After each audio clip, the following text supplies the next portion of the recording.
His lips traced down her collarbone, slow and deliberate, like he was memorizing every inch of her skin. Naomi's breath hitched as his hands gripped her waist, pulling her closer against the cold marble counter of his penthouse kitchen. She shouldn't be here. She knew that.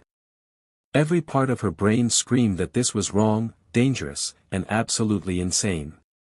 But then he whispered her name against her neck, and her thoughts scattered like smoke. "Tell me to stop," Hwang Dohyun murmured, his Korean accent thick with something she couldn't name. "Tell me, and I will."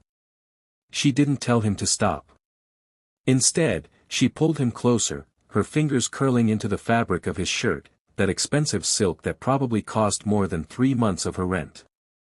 His mouth found hers again, hungry and desperate, and she matched his intensity like she was trying to forget the world outside that penthouse. This was the 3rd time this week. The 3rd time she'd sworn it would be the last. And then the elevator doors opened. Naomi froze. Dohyun didn't. He shifted smoothly, shielding her from view, his expression turning cold and composed in a single breath, heir to an empire once again. "Sir."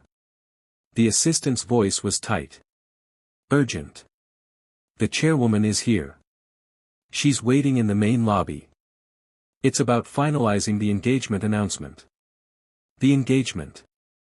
The word didn't just land, it detonated. Naomi's pulse roared in her ears.